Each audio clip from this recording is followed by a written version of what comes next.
Nah, jadi pada video kali ini kita akan menjelaskan sedikit tentang manusia purba di Indonesia, jenis manusia purba, dan penelitian manusia purba di Indonesia.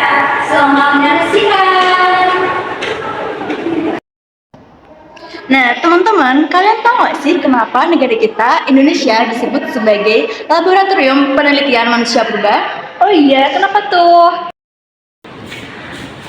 Nah, jadi gini teman-teman, negara kita, Indonesia, itu punya peran yang penting banget dalam penelitian manusia purba, di mana banyak sekali fosil dan artefak yang ditemukan di sini, sampai-sampai disebut sebagai laboratorium alam paling lengkap di dunia. Nah, sekarang kita akan bahas beberapa situs penting tempat ditemukannya fosil manusia purba di Indonesia. Yuk!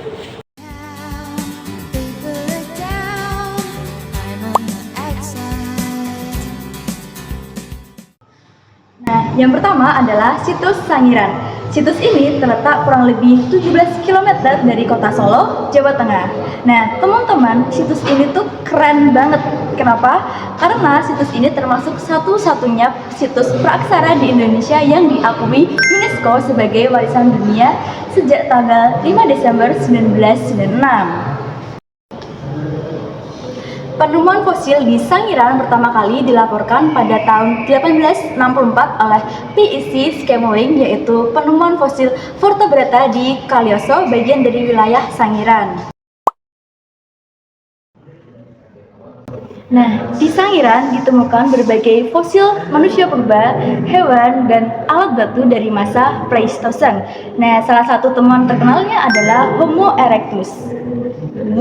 Temuan ini sering disebut sebagai Java Man. Nah, dari Sangiran ini kita bisa melihat bagaimana bentuk tubuh manusia berubah-ubah seiring waktu dan bagaimana mereka beradaptasi dengan lingkungan barunya. Nah, sekarang kita lanjut ke situs manusia purba kedua, yaitu Trinil, yang ada di Ngawi, Jawa Timur. Nah, situs ini juga sangat terkenal karena disinilah Eugene Du Bois menemukan fosil manusia purba yang diberi nama Pithecanthropus erectus atau manusia kera yang berjalan tegak. Nah, selanjutnya ada Wajak di Tulungagung, Jawa Timur.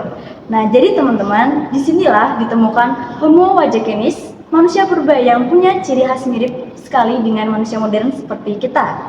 Nah, penemuan ini pertama kali dilakukan oleh P.D. van Rietschoten pada tahun 1889.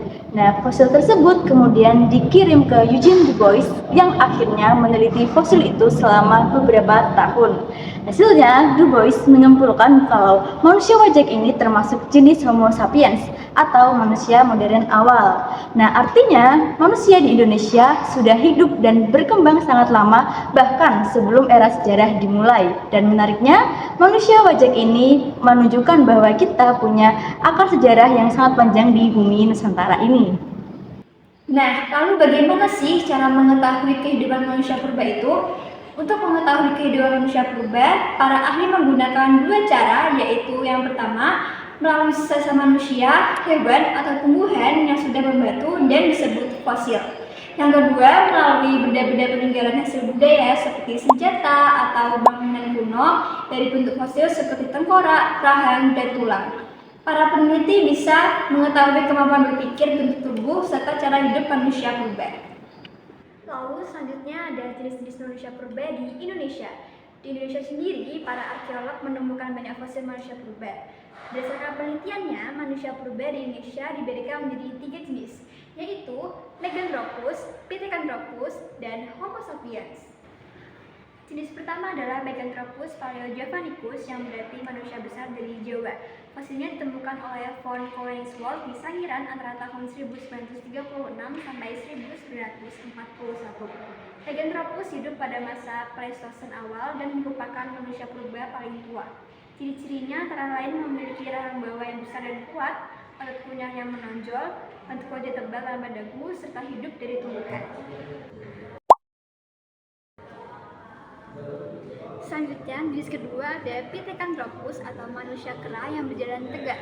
Fosilnya ditemukan oleh Eugene Du Bois di Trinidad Ngawi pada tahun 1891. Pithecanthropus memiliki tinggi sekitar 168 hingga 180 cm. Berat badannya 80 sampai 100 kg dan volume otaknya sekitar 775 hingga 975 cc. Ciri lainnya adalah rahang besar, alis menonjol, belum memiliki dagu, dan bentuk kepala bagian belakang menonjol. Jenis-jenisnya antara lain yaitu Pithecanthropus erectus, Pithecanthropus robustus, dan Pithecanthropus mojocertensis. Lalu jenis terakhir ada Homo sapiens, yaitu manusia purba yang paling maju dan mirip manusia modern. Contohnya adalah Homo soloensis dari Solo dan Homo wajakensis dari Wajak, Mojokerto. Mereka memiliki otak lebih besar, yaitu 1000 hingga 1450 cc, dan sudah mampu berpikir lebih kompleks. Homo sapiens juga sudah bisa berdiri tegak sempurna, bentuk dahinya tinggi, serta alat kunyahnya lebih halus. Nah, selanjutnya kita akan menjelaskan sedikit tentang tokoh peneliti manusia purba di Indonesia. Nah, teman-teman, ngomong-ngomong soal Du Bois tadi, beliau ini tokoh yang penting banget, di mana beliau adalah orang yang pertama kali tertarik meneliti manusia purba di Indonesia setelah mendapat kiriman sebuah tengkorak dari P.D. von Richthofen. Nah, fosil itu kemudian dinamai Homo wajakenis, termasuk dalam jenis Homo sapiens. Nah, fosil lain yang ditemukan adalah Pithecanthropus erectus yang ditemukan di daerah Trinil di pinggir Bengawan Solo pada tahun 1891. Lalu, tokoh peneliti manusia purba selanjutnya yaitu ada von Koenigswald yang menemukan fosil Meganthropus di Sangiran. Dan setelah Indonesia merdeka, penelitian dilanjutkan oleh Profesor Dr. Teguh Jacob, seorang ahli asal Indonesia. Beliau menemukan banyak fosil manusia purba di daerah Sangiran, Ngandong, dan Sragen. Nah, selanjutnya kita bakal bahas sesuatu yang super menarik, yaitu 4 corak kehidupan masyarakat praaksara di Indonesia. Nah, kira-kira gimana ya cara manusia zaman dulu bisa bertahan hidup tanpa teknologi, listrik, atau bahkan rumah seperti sekarang? Nah, yuk kita mulai bahas dari masa yang pertama. Masa yang pertama adalah masa berburu dan mengumpulkan makanan, atau food gathering. Nah, jadi teman-teman, di masa ini manusia hidup dengan sangat sederhana. Ciri-cirinya antara lain, yang pertama, kondisi alam masih liar dan belum stabil. Kedua, manusia hidup nomaden, berpindah-pindah, biasanya di dekat sumber air. Ketiga, kegiatan utamanya adalah berburu binatang dan mengumpulkan makanan dari alam. Keempat, laki-laki berburu, sedangkan perempuan mengumpulkan makanan dan mengurus anak. Kelima, manusia sudah bisa membuat alat-alat sederhana dari batu. Keenam, manusia sudah bisa berkomunikasi menggunakan bahasa isyarat. Dan yang ketujuh, mereka belajar banyak dari lingkungan sekitar untuk bisa bertahan hidup. Lalu, masa yang kedua adalah masa berburu dan meramu makanan. Nah, di masa ini, kehidupan manusia mulai sedikit lebih maju. Ciri-cirinya yaitu yang pertama, mereka sudah mulai bercocok tanam sederhana, misalnya dengan menanam keladi. Kedua, hidup masyarakat sudah mulai semi menetap, dalam kurung semi sedenter, biasanya di gua alam atau gua payung. Ketiga, mereka masih suka mengembara, tetapi tidak sejauh dari yang sebelumnya. Keempat, alat-alat yang digunakan sudah mulai halus. Contohnya adalah kapak gegam Sumatera. Dan yang kelima, manusia mulai menjinakkan dan memelihara hewan. Keenam, mereka sudah mulai mengenal kehidupan setelah mati. Dan ketujuh, sikap dan cara hidup masyarakatnya sudah tergambar dalam lukisan dinding gua. Nah, menarik banget kan? Mereka udah punya rasa ingin tahu dan mulai membentuk budayanya. Selanjutnya yang ketiga yaitu masa cocok tanam atau food producing. Pada masa cocok tanam, manusia mulai hidup menetap alias tidak berpindah-pindah lagi. Mereka sudah mengenal teknik cocok tanam dengan sistem slash and burn atau tebang bakar. Tanaman yang dibudidayakan pun ada yang berusia pendek dan panjang. Selain itu, mereka mulai gotong royong dalam bertani. Sudah ada kepala suku dan mulai mengenal pun sebagai lembaga pengobatan tradisional. Alat yang digunakan juga makin maju seperti kapak, persegi, kapak lonjong, mata panah, dan alat pemukul kulit kayu. Mereka juga sudah bisa membuat gerabah, anyaman, perahu, serta mengenal sistem barter. Kepercayaan mereka pun berkembang, yaitu animisme, dinamisme, dan totemisme. Dan mulai muncul budaya megalitikum seperti menhir, dolmen, sarkofagus, dan waruga. Selanjutnya yang keempat yaitu manusia purba memasuki masa pendakian.